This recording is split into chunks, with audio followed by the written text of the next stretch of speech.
Europe کے مورخین جو نبی علیہ السلام کی اخلاقی تصویر کھینچتے ہیں نا، وہ تعصب سے بھرپور ہوتی ہے، اور نبی علیہ السلام کے اندر وہ بعض عیوب بھی دکھاتے ہیں۔ اللہ ہماری حفاظت فرما دے۔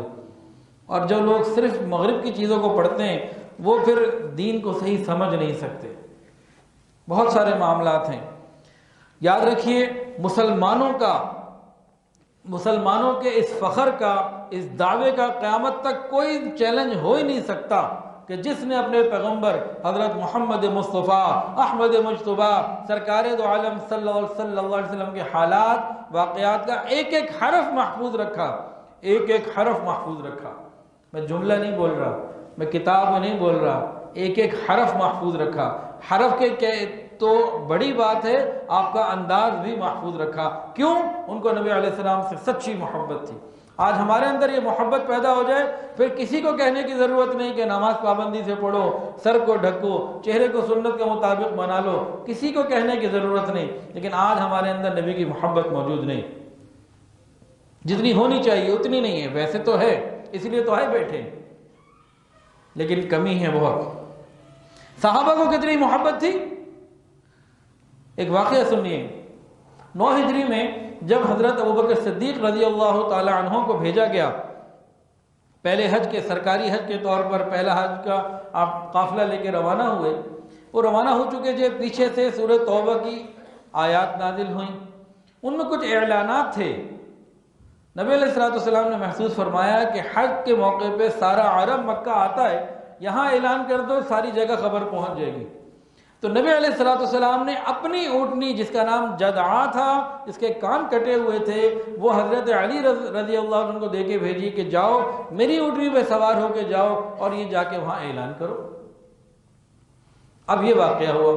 اب صحابہ کرام جو آگے روانہ ہو چکے ہیں حج کے لیے، صدیق اکبر رضی اللہ عنہ کی اس میں رہبری میں اور امارت میں، ان کو نہیں پتا کہ پیچھے 10 سورہ بقرہ سورہ توبہ کی آیات نازل ہوئی ہیں اور نبی علیہ السلام نے حضرت علی کو اپنا قاصد بنا کے بھیجا ہے، انہیں کچھ نہیں پتا۔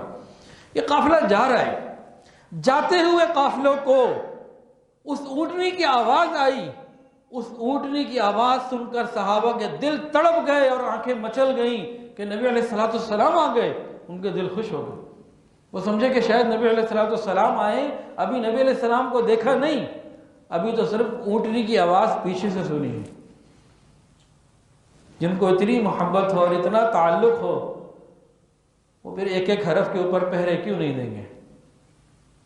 یہ باتیں ہمیں تو سمجھ آ سکتی ہیں، لیکن مغربی مورخین کو یہ سمجھ آ ہی نہیں سکتی۔ محبت کا وہ پہلو، وہ ان کے دل کے اندر یہ خانہ ہی نہیں ہے۔ آپ کو تو سمجھ میں آ گئی الحمدللہ، اللہ کرے عمل میں بھی آ جائے۔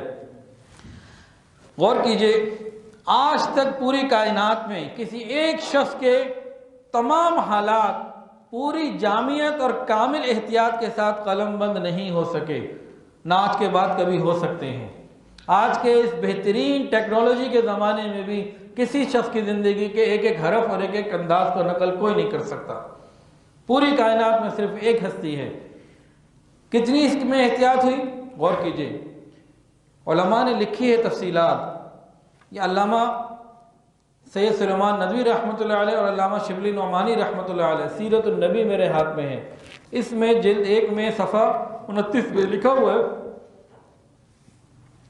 کہ اس سے زیادہ کیا عجیب بات ہو سکتی ہے کہ حضور پاک صلی اللہ علیہ وسلم کے افعال اور آپ کے اقوال کی تحقیق کے لیے، ایک ایک حرف کی تحقیق کے لیے آپ کو دیکھنے والوں اور ملنے والوں میں سے تقریباً 13,000 لوگوں کے تمام حالات کتابوں میں موجود۔ کس کس نے نبی علیہ السلام کو دیکھا؟ ان میں سے 13,000 کے پورے تفصیلی حالات موجود، ان کا نام کیا، باپ کا نام کیا، قبیلہ کیا، پوری تفصیلات موجود۔ اور آگے والی زندگی میں، آگے والے مزید 100-150 سال میں جو لوگوں کے نام جمع کیے گئے، وہ بعض علماء کے نزدیک 5 لاکھ سے زیادہ لوگوں کے حالات لکھے گئے کہ کس نے کس سے بات کو لے کے آگے بھیجا۔ ایک آدمی نے ایک بات بیان کر دی کہ یہ حدیث ہے، اب اس کے اوپر تحقیق ہوتی تھی، کیا اس کو سمجھ ہے، کہیں یہ جھوٹا تو نہیں، اس کی مارکیٹ میں، اس کی سوشل لائف میں اس کی پوزیشن کیا ہے۔